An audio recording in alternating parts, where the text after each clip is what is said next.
भगवद गीता अध्याय 3 श्लोक 12 इष्टान भोगान ही वो देवदास्यन्ते यज्ञ भाविता तैर दत्तान प्रदायभ्यो युभुंक्ते स्तेन एवसस। तुम्हारे द्वारा संपन्न यज्ञों से प्रसन्न होकर देवता जीवन निर्वाह के लिए वांछित वस्तुएं प्रदान करेंगे, किंतु जो प्राप्त वस्तुओं को उनको अर्पित किए बिना भोगते हैं वे वास्तव में चोर हैं। ब्रह्मांड के प्रशासक के रूप में देवता हमें वर्षा, वायु, अन्न, खनिज और उपजाऊ भूमि आदि प्रदान करते हैं। देवताओं द्वारा प्रदत्त इन सभी उपहारों के लिए हमें उनका आभारी होना चाहिए। देवता अपने कर्तव्य का पालन करते हैं और यह अपेक्षा करते हैं कि हम मनुष्य भी निष्ठापूर्वक अपने दायित्वों का निर्वहन करें, क्योंकि ये सभी स्वर्ग के देवता परम शक्तिमान भगवान के सेवक हैं, और जब वे किसी को भगवान के लिए यज्ञ कर्म करते हुए देखते हैं तब वे प्रसन्न होते हैं और प्रतिफल के रूप में ऐसी जीवात्माओं के लिए भौतिक सुख सुविधाओं की व्यवस्था करते हैं।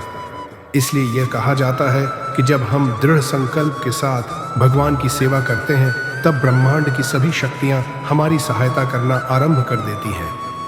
कुछ लोग प्रकृति द्वारा प्रदत्त उपहारों को भगवान की सेवा के निमित्त नहीं समझते, अपितु उन्हें अपने सुख का साधन मानते हैं। ऐसी मनोवृत्ति को श्री कृष्ण ने चोरी की मानसिकता कहा है।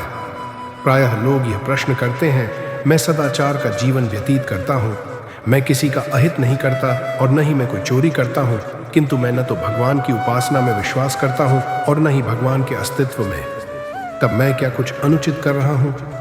इस प्रश्न का उत्तर उपर्युक्त श्लोक में मिलता है। सामान्य मनुष्यों की दृष्टि से ऐसे व्यक्ति कुछ अनुचित नहीं करते, किंतु वे परमात्मा की दृष्टि में चोर माने जाते हैं। जैसे कि यदि हम किसी के घर जाते हैं और गृह स्वामी से परिचित न होते हुए भी उसके सोफे पर बैठ जाते हैं, रेफ्रिजरेटर से खाने पीने के पदार्थों का सेवन करने लगते हैं और उसके विश्राम कक्ष का प्रयोग करते हैं, फिर हम यह दावा करते हैं कि हम कुछ अनुचित नहीं कर रहे हैं, किंतु कानून की दृष्टि में हमें चोर माना जाएगा, क्योंकि उस घर से हमारा कोई संबंध नहीं है। इसी प्रकार यह संसार जिसमें हम रहते हैं वह भगवान द्वारा बनाया गया है और उसकी प्रत्येक वस्तु भगवान की ही है। यदि हम सृष्टि के इन सुख साधनों पर भगवान के आधिपत्य को स्वीकार किए बिना अपने सुख के लिए इनका उपभोग करते हैं, तब दैवीय दृष्टिकोण से हम निश्चित रूप से चोरी करते हैं। भारतीय इतिहास के सुप्रसिद्ध राजा चंद्रगुप्त ने अपने गुरु आचार्य चाणक्य से पूछा, एक राजा का अपनी प्रजा के प्रति क्या कर्तव्य है? आचार्य चाणक्य ने उत्तर दिया, राजा प्रजा के सेवक के अलावा कुछ नहीं है। भगवान ने उसे राज्य के नागरिकों की सेवा करने का दायित्व सौंपा है, ताकि वे भगवत धाम की अपनी यात्रा में उन्नति कर सकें।